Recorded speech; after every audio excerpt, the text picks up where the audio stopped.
നമ്മൾ നോക്കേണ്ടത് ഞങ്ങൾക്ക് എത്ര വെള്ളം വേണമെന്ന് വെച്ചാൽ ഞങ്ങൾക്ക് ദാഹിക്കുന്നുണ്ടോ വെള്ളം കുടിക്കാം. നോ ഫുഡ് ഈസ് യൂസ്ലെസ്, പക്ഷേ അതിൽ നമ്മൾ ഒരു കാലറി ഡെൻസ് ആയിട്ടുള്ള ഫുഡാണ്.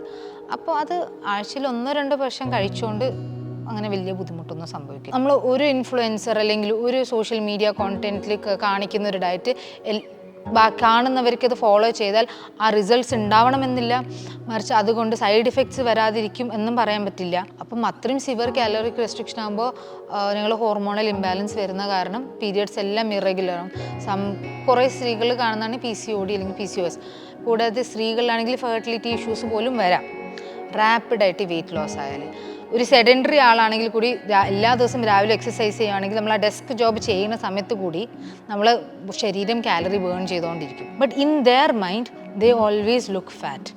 സോ ആ ഒരു പേടി കാരണം അവർ ഭയങ്കര ഫുഡ് റെസ്ട്രിക്റ്റ് ചെയ്യുമ്പോൾ ഉള്ളൊരു കണ്ടീഷനാണ് അനോറെക്സിയ നെർവോസ. എനിത്തിങ് നമ്മുടെ ശരീരത്തിൽ ഹാംഫുൾ ആവുന്നത് നമ്മൾ ഡെയിലി നമ്മുടെ ശരീരത്തിനെ ഉപദ്രവിക്കുമ്പോഴാണ് നമ്മുടെ ശരീരത്തിൽ ഹാംഫുൾ ആവുന്നത്. അല്ലാതെ വല്ലപ്പോഴും ചെയ്തുകൊണ്ട് നത്തിങ് ഇസ് ഗുഡ്. ശരീരഭാരം കൂടാതിരിക്കാൻ ഒരു ഡയറ്റ് പ്ലാൻ സ്വീകരിക്കുകയും പിന്നീട് ആ ഡയറ്റ് തന്നെ വില്ലനായി മാറുകയും ചെയ്ത ഒരു വാർത്ത കഴിഞ്ഞ ദിവസം നമ്മൾ കേട്ടതാണ്. കണ്ണൂരിലെ ഒരു കുട്ടി ഇതുപോലെ ഡയറ്റ് പ്ലാൻ സ്വീകരിക്കുകയും പിന്നീട് ആ കുട്ടി മരണത്തിന് കീഴടങ്ങുകയും ചെയ്യുകയായിരുന്നു. അതായത് ഈ സമൂഹ മാധ്യമങ്ങളിലൊക്കെ കണ്ട ഡയറ്റ് പ്ലാൻ ആണ് ആ കുട്ടി സ്വീകരിച്ചതും. അനോറെക്സിയ നെർവോസ എന്നൊരു അസുഖമാണ് ആ കുട്ടിക്ക് ബാധിച്ചതും.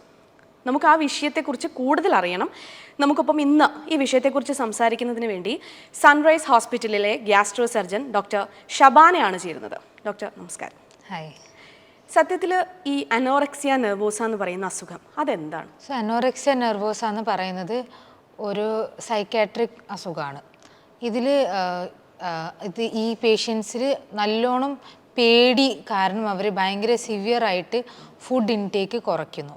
അവർക്ക് ഒന്നെങ്കിലും അവരുടെ ബോഡി ഇമേജ് വെച്ചിട്ട് ഭയങ്കര പേടി ഉണ്ടാവും, അല്ലെങ്കിൽ അവർ വണ്ണം വെക്കോ, ആരെങ്കിലും അവരെ കളിയാക്കുന്നുണ്ടോ, അല്ലെങ്കിൽ നമ്മൾ ഈ സോഷ്യൽ മീഡിയയിലൊക്കെ ഭയങ്കരമായിട്ടും ആൾക്കാർ മാത്രമാണ് ഭംഗിയുള്ളവർ, തിന്നായാൽ മാത്രമായിരിക്കും സക്സസ്, അങ്ങനത്തെ കുറേ സൈക്കോളജിക്കൽ സോഷ്യൽ ഫാക്ടേഴ്സ് കാരണം ഇവർക്ക് തന്നെ മനസ്സിലൊരു അവർ ഇൻഗ്രെയിൻ ചെയ്തിരിക്കുന്നു ദാറ്റ് എന്ത് വന്നാലും ഞാൻ തടിക്കാൻ പാടില്ല.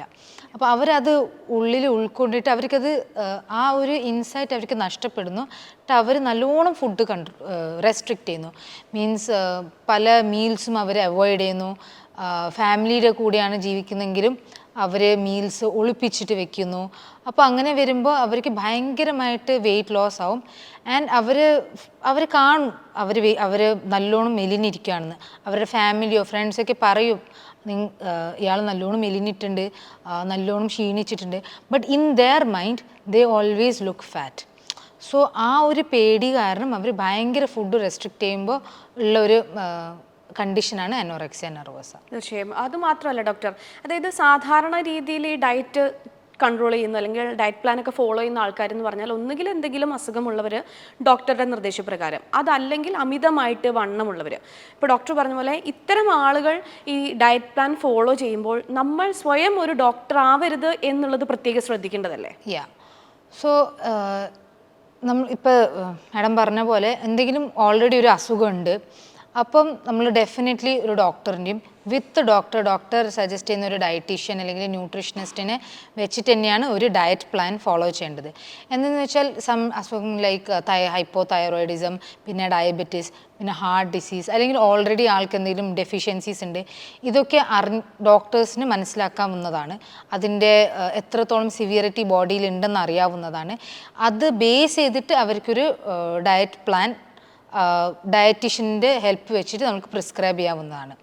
ബട്ട് എല്ലാ കേസിലും നമ്മൾ ഒരു ഡോക്ടറിൻ്റെയോ ഒരു പ്രൊഫഷണലിൻ്റെയോ ഹെൽപ്പ് വേണമെന്നില്ല ഒരു ഡയറ്റ് ഫോളോ ചെയ്യാൻ വേണ്ടിയിട്ട്. ഒരു സയൻറ്റിഫിക് ടെമ്പറമെൻറ്റിലെ ആളാണ്, അത്യാവശ്യം സയൻറ്റിഫിക് ആർട്ടിക്കിൾസ് വായിക്കാൻ പറ്റുന്നുണ്ട്, വായിച്ചാൽ മനസ്സിലാക്കാൻ പറ്റുന്നുണ്ട്, ഫുഡ് സയൻസസിനെ കുറിച്ചിട്ട് വായിക്കുമ്പോൾ മനസ്സിലാവുന്നുണ്ട് എന്താണ് ഫുഡിലെ മാക്രോ ന്യൂട്രിയൻസ്, എന്താണ് ഫുഡിലെ മൈക്രോ ന്യൂട്രിയൻസ്, എൻ്റെ ബോഡി എന്താണ്, എൻ്റെ ബോഡീൻ്റെ ആവശ്യങ്ങൾ എന്താണ്, എൻ്റെ കാലോറിക് റിക്വയർമെൻറ്റ്സ് എന്താണ്, അങ്ങനെയൊക്കെ മനസ്സിലാക്കി ഒരു സയൻറ്റിഫിക് ടെമ്പറമെൻ്റ് ഉള്ള ഒരാൾക്ക് വേണമെങ്കിൽ അവരുടെ ഡയറ്റ് സ്വന്തം പ്ലാൻ ചെയ്യാനും പറ്റും. But it is always a tailored approach. ഒരാളിപ്പോൾ മാഡം ചെയ്യുന്ന ഡയറ്റ് മേ ബി എനിക്ക് ചെയ്യാൻ പറ്റണമെന്നില്ല. സി സോ നമ്മൾ ഒരു ഇൻഫ്ലുവൻസർ അല്ലെങ്കിൽ ഒരു സോഷ്യൽ മീഡിയ കോണ്ടന്റിൽ കാണിക്കുന്ന ഒരു ഡയറ്റ് കാണുന്നവർക്ക് അത് ഫോളോ ചെയ്താൽ ആ റിസൾട്ട്സ് ഉണ്ടാവണമെന്നില്ല, മറിച്ച് അതുകൊണ്ട് സൈഡ് ഇഫക്ട്സ് വരാതിരിക്കും എന്നും പറയാൻ പറ്റില്ല. സോ നമ്മൾ ഓരോ ആൾക്കും ഒരു ഡയറ്റ് പ്ലാൻ ചെയ്യുമ്പോൾ it should be tailored approach. തീർച്ചയായിട്ടും. ഇപ്പോൾ ഡോക്ടർ പറഞ്ഞതിൽ നിന്ന് നമ്മൾ തുടരുകയാണെങ്കിൽ, ഇനി നമ്മൾ ഡോക്ടറുടെ നിർദ്ദേശപ്രകാരം ഒരു ഡയറ്റ് ഫോളോ ചെയ്യുകയാണെന്ന് തന്നെ ഇരിക്കട്ടെ, നമ്മളൊരു 2-3 ദിവസം കറക്റ്റായിട്ട് ഫോളോ ചെയ്യുന്നു, 4ാമത്തെ ദിവസം വീണ്ടും നമുക്ക് ഇഷ്ടപ്പെട്ട ഭക്ഷണം കാണുമ്പോൾ നമ്മളതെടുത്ത് കഴിക്കും. അപ്പം അത് നമ്മുടെ ശരീരത്തിൽ എന്തൊക്കെ മാറ്റങ്ങളായിരിക്കും വരുത്തുക പിന്നീട്?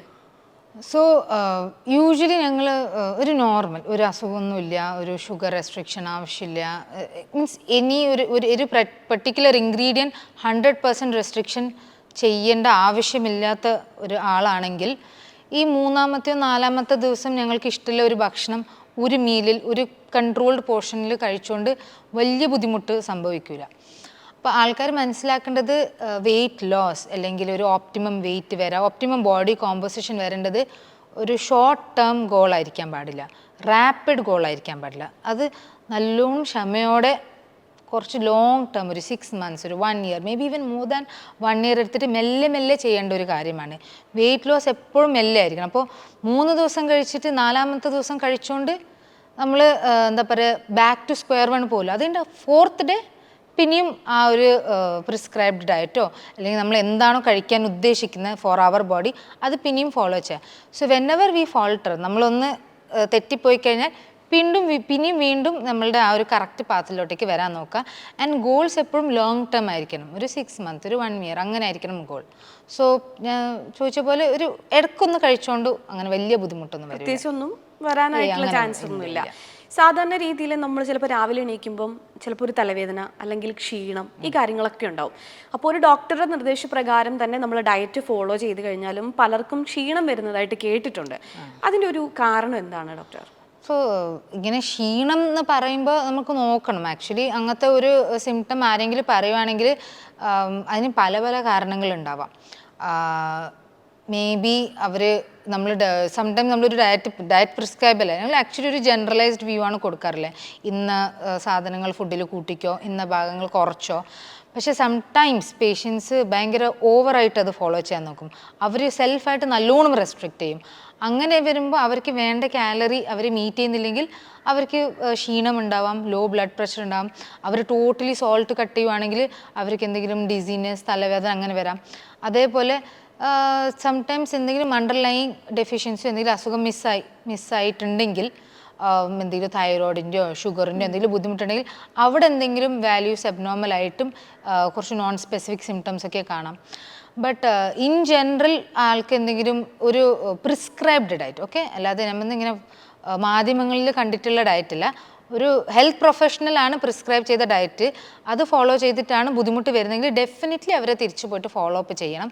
എന്തുകൊണ്ടാണ് ഇങ്ങനത്തെ ബുദ്ധിമുട്ടുകൾ വരുന്നതെന്ന് നമ്മൾ ഫർദർ ഇവാലുവേറ്റ് ചെയ്തിട്ട് നോക്കേണ്ടതായിരിക്കും. ബ്ലഡ് ടെസ്റ്റ് ചെയ്യണം, പിന്നെ സ്ട്രിക്റ്റ് ആയിട്ട് അവർ എന്തൊക്കെ കഴിച്ചു, അതിൽ എത്ര പ്രോട്ടീൻസ് മീറ്റ് ചെയ്യുന്നുണ്ട്, എത്ര കാർബ്സ് മീറ്റ് ചെയ്യുന്നുണ്ട്, എത്ര ഫാറ്റ്സ് മീറ്റ് ചെയ്യുന്നുണ്ട്, അതൊന്ന് നോക്കണം. ആ ഡയറ്റ് ഒന്ന് ചാർട്ട് ചെയ്ത് നോക്കണം, എന്നിട്ടൊന്നും അവരൊന്ന് ഇവാലുവേറ്റ് ചെയ്യേണ്ടതായിരിക്കും. നമ്മളിപ്പം ഓരോ സാധനം കഴിക്കുമ്പോഴും, ഇപ്പോൾ ഫ്രൂട്ട്സ് ആയിക്കോട്ടെ, നമ്മൾ നാരടങ്ങിയ ഭക്ഷണം ആയിക്കോട്ടെ, ഇപ്പോൾ ഓരോ സംഗതി കഴിക്കുമ്പോഴും അത് പല രീതിയിലാണ് ഗുണം ചെയ്യുന്നത് നമ്മുടെ ശരീരത്തിലെ അവയവങ്ങൾക്ക്. അപ്പം നാരുകൾ അടങ്ങിയ ഭക്ഷണം കൂടുതൽ ഈ ഡയറ്റ് പ്ലാനിൽ ഉൾപ്പെടുത്തണമെന്ന് പറഞ്ഞാൽ അത് എത്രത്തോളം ശരിയായിരിക്കും ഡോക്ടർ? സോ ഡയറ്റ് പ്ലാൻ, നമ്മളിങ്ങനെ ഡയറ്റ് പ്ലാൻ എന്ന് പറയുമ്പോൾ ഐ ഗെസ് ഉദ്ദേശിക്കുന്നത് വെയിറ്റ് ലോസിന് വേണ്ടിയിട്ടുള്ള ഡയറ്റ്.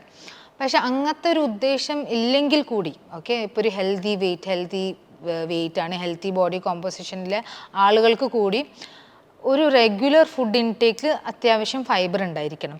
സ്ത്രീകൾക്ക് may be 25 to 30 grams fibre per day, പിന്നെ പുരുഷന്മാർക്കാണെങ്കിൽ ഒരു 30 to 35 gram ഫൈബർ, ഒരു അപ്രോക്സിമേറ്റ് 30 gram ഫൈബർ നമ്മളുടെ ഡെയിലി ഭക്ഷണത്തിൽ ഏതൊരു മനുഷ്യനും എടുക്കുന്നത് നല്ലതായിരിക്കും. ഫൈബർ കാരണം പല പല ഗുണങ്ങളുണ്ടാവും.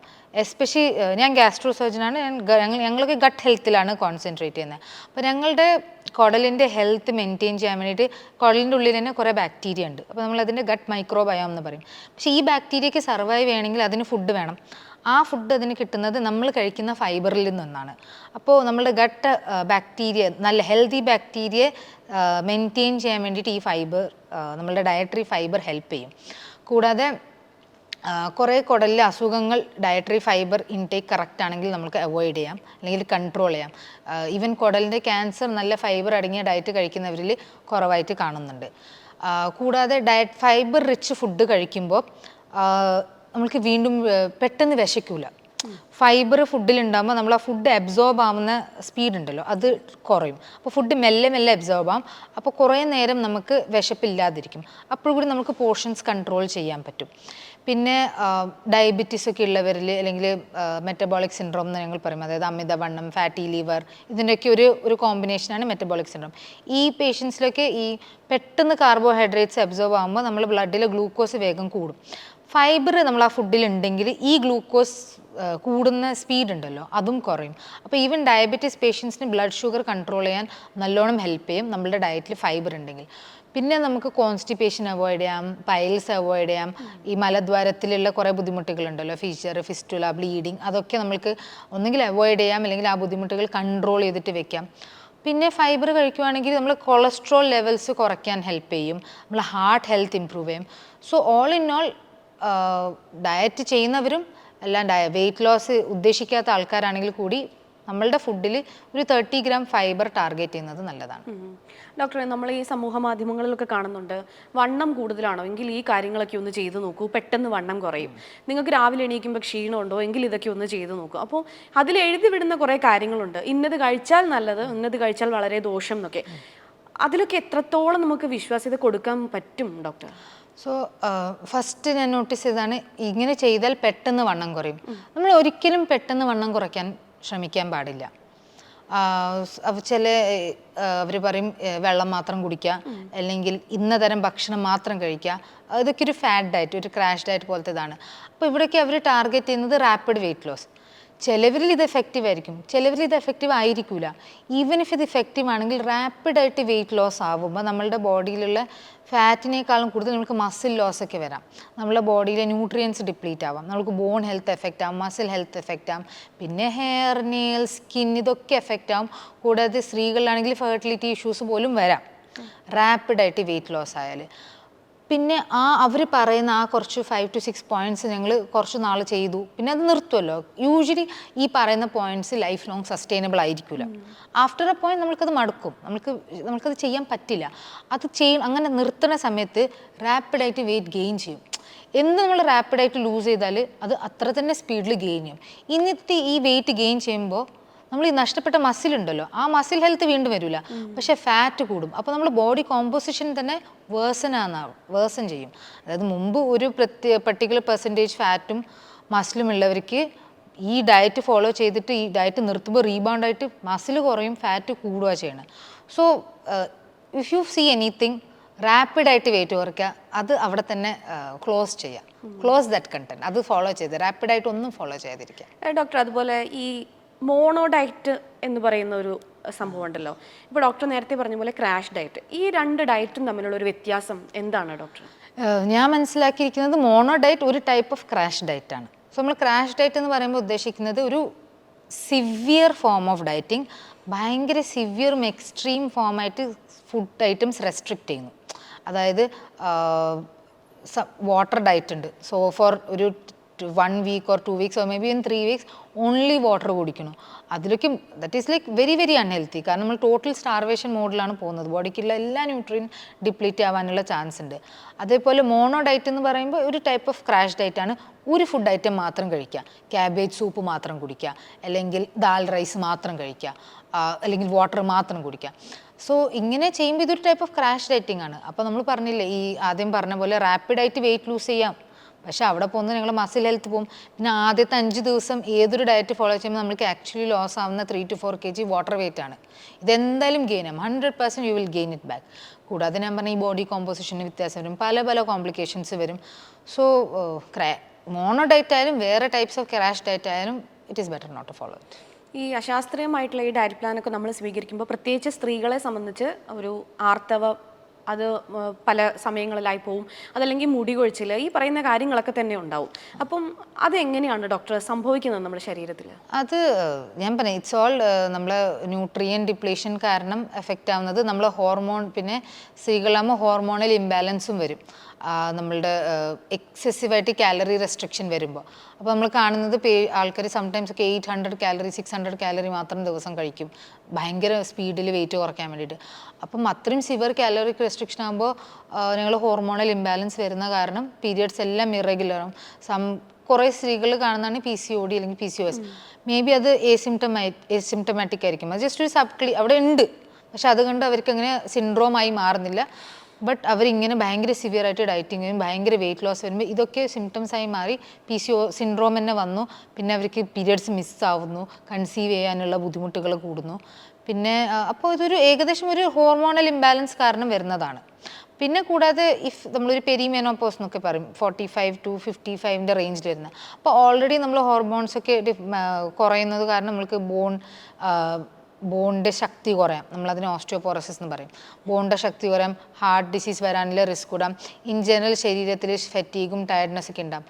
അങ്ങനത്തെ ഏജ് ഗ്രൂപ്പിലൊക്കെ ഇങ്ങനെ സിവിയർ കാലറിക് റെസ്ട്രിക്ഷൻ ചെയ്തിട്ട് ഹോർമോണൽ ഇംബാലൻസ് വരുമ്പോൾ ഈ മെനോപോസൽ സിംറ്റംസ് നേരത്തെ വരാനുള്ള സാധ്യതയും കൂടും. പിന്നെ വരുമ്പോൾ അതിൻ്റെ സിവിയറിറ്റിയും കൂടും. പിന്നെ അതായത് ഡോക്ടർ, നമ്മൾ കഴിക്കുന്ന സാധാരണ രീതിയിൽ ഡയറ്റ് ഒന്നും സ്വീകരിക്കാത്ത ഒരാളെന്ന് പറയുമ്പം ഇത്ര കലോറി ഭക്ഷണം ആളുടെ ശരീരത്തിൽ ഉണ്ടാവണം, ഇത്രയധികം വെള്ളം ശരീരത്തിൽ ഉണ്ടാവണം എന്ന് പറയുമല്ലോ. അപ്പം ഡയറ്റൊക്കെ സ്വീകരിക്കുന്ന ഒരാൾക്ക് അത് എത്ര കാലറിയാണ്? സോ നമ്മൾ ഓരോ ആൾക്ക് എത്ര കാലറിയാണ് ഡെയിലി ബേസിസിൽ വേണ്ടത്, അത് നമ്മളുടെ ബോഡി മൾട്ടിപ്പിൾ ഫാക്ടേഴ്സ് ഡിസൈഡ് ചെയ്യുന്നതായിരിക്കും. നമ്മുടെ ബോഡിയുടെ ഹൈറ്റ്, പിന്നെ ബോഡി കോമ്പോസിഷൻ. ആക്ച്വലി സെയിം ഹൈറ്റുള്ള ആളിന് ചിലവർ കുറച്ച് ഹെവി ബിൽറ്റ് ആയിരിക്കും, ചിലവർ പെറ്റീറ്റ് ആയിരിക്കും. അതേപോലെ ചിലവർക്ക് ഹൈ മെറ്റബോളിസം ആയിരിക്കും, മെറ്റബോളിസം സ്ലോ ആയിരിക്കും. പിന്നെ നമ്മളുടെ ആക്ടിവിറ്റി ലെവൽ, നമ്മളിത് പുറത്തിറങ്ങി ഭയങ്കര ഫിസിക്കലി ആക്റ്റീവ് ഉള്ള ഒരു ജോബാണ് ചെയ്യുന്നത്, ഓർ നല്ലോണം ആക്റ്റീവായിട്ടുള്ള ഹൗസ് വൈഫാണോ, അല്ലെങ്കിൽ നമ്മളൊരു ഡെസ്ക് ജോബ് മാത്രമാണോ ചെയ്യുന്നത്. അപ്പോൾ നമ്മൾ അതനുസരിച്ച് നമ്മൾ ആക്ടിവിറ്റി ലെവൽ മാറും. അപ്പോൾ ഈ ഫാക്ടേഴ്സൊക്കെ ബേസ് ചെയ്തിട്ട് വേണം നമ്മൾക്ക് ഒരു ദിവസം എത്ര കാലറിയാണ് വേണ്ടതെന്ന് തീരുമാനിക്കാൻ. പിന്നെ ചില ലൈഫിലുള്ള സ്റ്റേറ്റസ് അനുസരിച്ചായിരിക്കും. സംടൈംസ് പ്രഗ്നൻസിയിൽ കാലറി റിക്വയർമെൻറ്റ് വേറെ ആയിരിക്കും, പോസ്റ്റ് പാർട്ടം വേറെ ആയിരിക്കും, ബ്രസ്റ്റ് ഫീഡിങ് ചെയ്യുന്നുണ്ടെങ്കിൽ ഒരു കാലറി റിക്വയർമെൻറ്റ്, ബ്രസ്റ്റ് ഫീഡിങ് ചെയ്യാത്തവർക്ക് വേറെ റിക്വയർമെൻ്റ് ആണ്. അതുപോലെ എന്തെങ്കിലും അസുഖത്തിൽ നിന്നും റിക്കവർ ചെയ്യുന്നു, എന്തെങ്കിലും സർജറി കഴിഞ്ഞ് റിക്കവർ ചെയ്യുന്നു, അവിടെ കാലറി റിക്വയർമെൻറ്റ് ഡിഫറെൻ്റ് ആണ്. അപ്പോൾ ഇൻ ജനറൽ ഒരു അസുഖമില്ല, പ്രഗ്നൻ്റ് അല്ല, ഫീഡിങ് അല്ല, ഒന്നുമില്ല, സിമ്പിൾ ഇൻഡിവിജ്വൽ. അങ്ങനെ വരുമ്പോൾ യൂഷ്വലി നമ്മൾ ഒരു കാലറി അവരെ നോൺ സെഡൻറ്ററി ആളാണ്, ഡെസ്ക് ജോബ് ആണെങ്കിൽ അറ്റ്ലീസ്റ്റ് ഒരു 1800 കാലറീസ് നമുക്ക് വേണം നമ്മളുടെ ലൈഫ് മെയിൻറ്റെയിൻ ചെയ്ത് പോകാൻ വേണ്ടിയിട്ട്. അപ്പോൾ 1800. പിന്നെ അതിൽ അവർക്ക് ആ കാലറിയിൽ തന്നെ പ്രോട്ടീനും ഇൻക്ലൂഡ് ചെയ്യണം. നമ്മളൊരു ഏകദേശം എടുക്കാറുള്ളത് 0.8 to 1 gram per kg protein. അപ്പോൾ ഒരു 60 kg ആണെങ്കിൽ ഒരു 60 gram പ്രോട്ടീൻ ഒരു റഫ് എസ്റ്റിമേറ്റ് ആണ് എത്ര പ്രോട്ടീൻ കഴിക്കണം.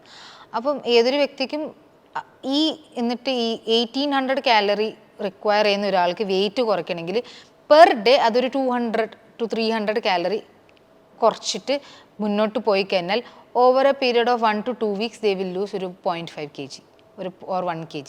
അത്രേ നമ്മൾ ടാർഗറ്റ് ചെയ്യാൻ പാടുള്ളൂ. അപ്പോൾ നമ്മൾ കാലറി എത്രയാണ് വേണ്ടതെന്ന് കാൽക്കുലേറ്റ് ചെയ്യുക, എന്നിട്ട് അതൊന്ന് കുറച്ച് ഡെഫിസിറ്റ് ആക്കുക, ഒരു 200 or 300 കാലറി. എന്നിട്ട് അത്ര ഭക്ഷണം കഴിച്ച് കഴിഞ്ഞാൽ നമ്മുടെ ബോഡിയിൽ ഡെഫിസിറ്റ് വന്നല്ലോ, അപ്പോൾ അതനുസരിച്ച് സ്ലോലി നമ്മൾ വെയിറ്റ് കുറയും. പക്ഷേ നമ്മൾ ഇവിടെ ഫാറ്റ് ഡയറ്റ്സിനെ കുറിച്ച് സംസാരിക്കുന്ന കാരണം ഞാൻ ഇതും പറയാം. സം പീപ്പിൾ എന്ത് ചെയ്യും, ഇവരിത് കാൽക്കുലേറ്റ് ചെയ്യും.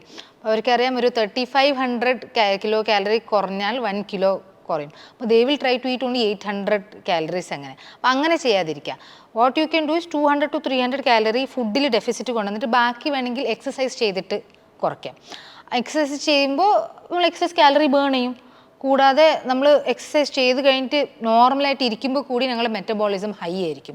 അപ്പോൾ ഞങ്ങൾ ഒരു സെഡൻറ്ററി ആളാണെങ്കിൽ കൂടി എല്ലാ ദിവസവും രാവിലെ എക്സസൈസ് ചെയ്യുകയാണെങ്കിൽ നമ്മൾ ആ ഡെസ്ക് ജോബ് ചെയ്യുന്ന സമയത്ത് കൂടി നമ്മൾ ശരീരം കാലറി ബേൺ ചെയ്തുകൊണ്ടിരിക്കും.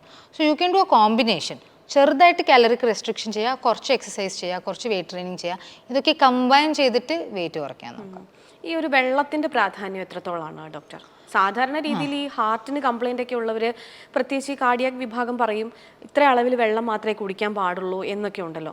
സാധാരണ ഇപ്പോൾ ചൂടുകാലമാണ്, നമുക്ക് വെള്ളം ശരീരത്തിൽ ഇല്ലെങ്കിൽ നിർജ്ജലീകരണം സംഭവിക്കുകയും ചെയ്യും. അപ്പോൾ ഒരു ഡയറ്റ് എടുക്കുന്ന ഒരാളെന്ന നിലയിൽ ആ ആളുടെ ശരീരത്തിൽ വേണ്ട വെള്ളത്തിൻ്റെ ഒരു അളവ് അത് എത്രത്തോളമായിരിക്കും? എഗെയിൻ ഞാൻ പറഞ്ഞ പോലെ നമ്മൾ ഡയറ്റ് എന്ന് പറയുമ്പോൾ ഭയങ്കര excessive or severe restrictive form of ഫുഡിൽ പോവാതിരിക്കാം. ഞാൻ പറഞ്ഞൊരു ചെറുതായിട്ട് 200-300 കാലറീസ് ആണ് ഡെയിലി റെസ്ട്രിക്റ്റ് ചെയ്യുന്നതെങ്കിൽ അവരുടെ വാട്ടർ റിക്വയർമെൻറ്റ് ഏതൊരു വ്യക്തിയെ പോലെ ആയിരിക്കും. അപ്പോൾ സ്ത്രീകളാകുമ്പോൾ ഒരു approximate 2.5 litre or 2.5 to 3 litre water per day ആണ് ഞങ്ങൾക്ക് വേണ്ടത്. പുരുഷന്മാരാകുമ്പോൾ 3 to 4 ലിറ്റർ. പിന്നെ നല്ല ഹെവി ബിൽറ്റ് ആൾക്കാരാണ്, നല്ല ഹൈറ്റുള്ള ആൾക്കാരാണ്, പുറത്തെപ്പോഴും പോയിക്കൊണ്ടിരിക്കുന്നു, ചൂടത്ത് പണിയെടുക്കുന്നു, അങ്ങനത്തെ ആക്ടിവിറ്റി കൂടുതലുള്ള ആൾക്കാരാണ്, അവർക്ക് കൂടുതൽ വെള്ളം ആവശ്യമുണ്ടാകും. സോ അപ്പോൾ നമ്മൾ നോക്കേണ്ടത് ഞങ്ങൾക്ക് എത്ര വെള്ളം വേണമെന്ന് വെച്ചാൽ ഞങ്ങൾക്ക് ദാഹിക്കുന്നുണ്ടോ വെള്ളം കുടിക്കാം. ഓക്കെ, വെള്ളം കുടിക്കുന്ന സമയത്ത് എൻ്റെ ഇന്നത്തെ ഉദ്ദേശം 2.5-3 ലിറ്റർ വെള്ളം കുടിക്കാന്ന് വെച്ചാൽ ഒറ്റയടിക്ക് 1 ലിറ്റർ കുടിക്കാതിരിക്കാം. ഒരു 300 ml വെച്ചിട്ട് മൾട്ടിപ്പിൾ ടൈംസ് ഓഫ് ഡേ കുടിച്ചുകൊണ്ടിരിക്കുക. അപ്പോൾ ഞങ്ങൾ and over A period of few days ഞങ്ങൾക്ക് മനസ്സിലാവും എനിക്ക് ഇത്ര വെള്ളം വേണോ, അല്ലെങ്കിൽ എനിക്കിത് മതിയാ, എനിക്കിത് കുറവാണോ എന്ന് ഞങ്ങൾക്ക് മനസ്സിലാകാനുള്ള ഈസി മെത്തേഡാണ്. ഞങ്ങൾ യൂറിൻ പോകുമ്പോൾ യൂറിൻ ഭയങ്കര കോൺസെൻട്രേറ്റഡ് ആണ്, അതായത് കളർ ഭയങ്കര ഡാർക്ക് കളറാണ്, അല്ലെങ്കിൽ ബേണിംഗ് ഉണ്ട് യൂറിൻ പോകുമ്പോൾ. അപ്പോൾ that is N indication that ഞങ്ങൾ കുടിക്കുന്ന വെള്ളത്തിൻ്റെ എമൗണ്ട് കുറവാണ്. പിന്നെ ചിലവർക്ക് വെള്ളം കുടിക്കുന്ന അളവ് കുറയുമ്പോൾ ഹെഡ് ഏക്സ് വരാം. സംടൈംസ് അവർ വെള്ളം കൂടുതൽ കുടിക്കുമ്പോൾ ആ ഹെഡ് ഏക്സിൽ കുറച്ച് റിലീഫ് ഉണ്ടാകും. പിന്നെ മെനി ടൈംസ് നമ്മൾ വെള്ളത്തിൻ്റെ അളവ് കറക്റ്റ് ആകുമ്പോൾ ഞങ്ങൾ സ്കിന്നിന് തന്നെ ഇമ്പ്രൂവ്മെൻറ്റ് കാണും. അപ്പോൾ അങ്ങനെയും കുറച്ച് ഇൻഡയറക്റ്റ് എവിഡൻസ് വെച്ചിട്ട് നമുക്ക് അറിയാം over A period of few days ഞങ്ങൾക്ക് എടുക്കുന്ന വെള്ളത്തിൻ്റെ എമൗണ്ട് കറക്റ്റാണ്. പക്ഷേ ഇൻ ജനറൽ ഒരു 2.5 litres for women, 3 to 4 litres four men നമുക്ക് ഫോളോ ചെയ്യാവുന്നതാണ്. പിന്നെ നമ്മൾ പറഞ്ഞു dietary fibre. So in general ഇന്ത്യയിൽ അറ്റ്ലീസ്റ്റ് നമ്മൾ കേരളത്തിൽ ഫോളോ ചെയ്യുന്ന ജനറൽ ഡയറ്റിൽ ഫൈബർ കുറച്ച് കുറവാണ്. സോ നമ്മൾ പുതിയതായിട്ട് ഫൈബർ കൂട്ടുമ്പോൾ എന്തായാലും വെള്ളം സൂക്ഷിച്ചിട്ട് വെള്ളം കുടിക്കണം. പെട്ടെന്ന് നമ്മളൊരു ഡെയിലി 5 ഗ്രാം മാത്രം ഫൈബർ കഴിക്കുന്ന ആൾ പെട്ടെന്ന് 20-30 ഗ്രാം കഴിക്കുമ്പോൾ അവർക്ക് ഭയങ്കര ഒരു കുടൽ സ്തംഭനമൊക്കെ ഉണ്ടാവാം. അപ്പോൾ അങ്ങനത്തെവരിൽ നല്ലോണം വെള്ളം കുടിക്കണം in the beginning. Over the time body use to ആവും. സത്യത്തിൽ ഈ പുറം നാട്ടിൽ നിന്ന് വന്ന ഷവർമ്മയൊക്കെ എന്ന് പറഞ്ഞു കഴിഞ്ഞാൽ എല്ലാം കൂടി മിക്സ് ചെയ്ത് മയണൈസും എല്ലാം കൂടി ചേർത്ത ഒരു സംഗതിയാണല്ലോ. അതിന് ആൾക്കാർ കൂടുതലുണ്ടെന്ന് താനും. പക്ഷേ അത് കഴിക്കുമ്പോൾ കൂടുതൽ എക്സസൈസ് വേണം എന്നാണോ അത് പറഞ്ഞു വെക്കുന്നത്?